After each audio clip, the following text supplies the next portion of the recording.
lines are open today on the show. We all know you have questions about Kabbalah. Yehuda and Nikki are here answering your questions. But, you know, when we first talked about this late last year, you said that compared to the Filipinos here, Filipinos in the Philippines are more into Kabbalah, are more, shall we say, receptive, open? I mean, yes. And it's my first time. I haven't been there yet.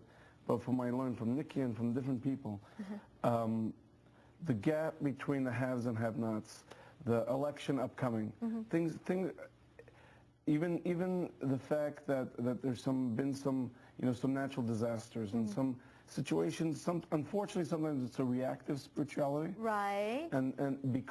But things are coming to the surface in the Philippines that people are searching for answers. We could all use a little bit of Kabbalah. And sometimes, you know, when you come to LA and it's a little more comfortable, you don't need spirituality to answer some of the questions, because we go and we're into our comfort and things seem better. Plus, especially we're busier here, working 2-3 jobs all at the same time, especially the Filipinos. I know we posted a question for you earlier, but let's first take this phone call. Our phone lines are open. It's Talk Tuesday after all. Maria is on the line. Hi, Maria. Hi, Janelle. Yes. Kamusta? Good afternoon. Kumusta? My question is this Kabbalah is like mysticism or superstition? Oh, that's a good question. Is it mysticism or superstition? I would say it's more mysticism. I mean, it's at the end of the day, it's a wisdom. It has some practical applications, some type of self-work. It also answers some of the bigger questions of life.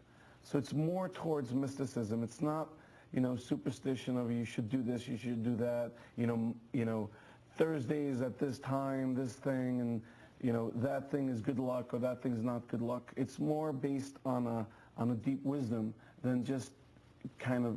See, that's why I'm grilling Nikki. She's the Filipino Kabbalah instructor, and she's been practicing Kabbalah for 5 years. And I want you, Nikki, to be able to share something that's very direct, very not tangible, because it's still an idea, but how has it changed your life?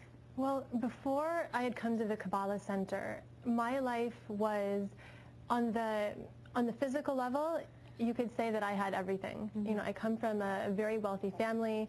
I was educated at the best schools. I had an amazing job on Wall Street. I was living in Manhattan.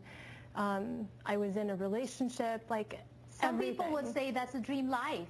You know, I was traveling all the time, and it did not fulfill me at all. It was still completely empty. And so I would chase other things where I thought would make me happy. But at the end of the day, I'd realized that it didn't. And so eventually I find myself at the Kabbalah Center. And I found here something that led me to look inside, which is where I found all the answers. Is that good enough? Are we going to take that answer, Yehuda? We'll take that. Maybe we could go a little deeper. Yes, that's what I wanted to do, but we'll let you off for now because Natty is on the line. Hi, Natty. Hello, good afternoon. Yes, go ahead with your question. Yes. What is this Kabbalah? Is it a form of physical exercise, a mental exercise, contemplation, or prayers? How do you have this Kabbalah to apply in your life? How do you do it?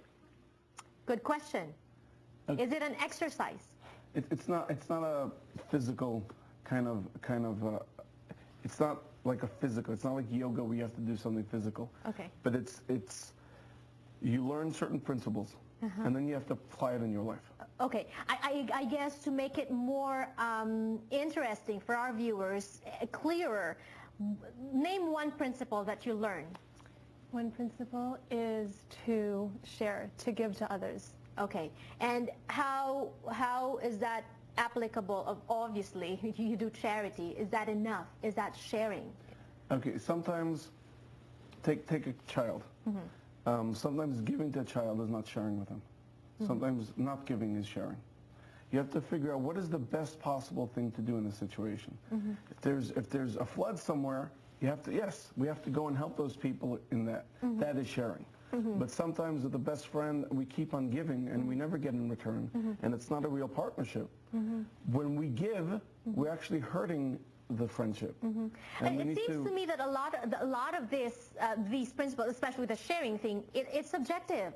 What's enough Yes. for you may not be enough for me. No.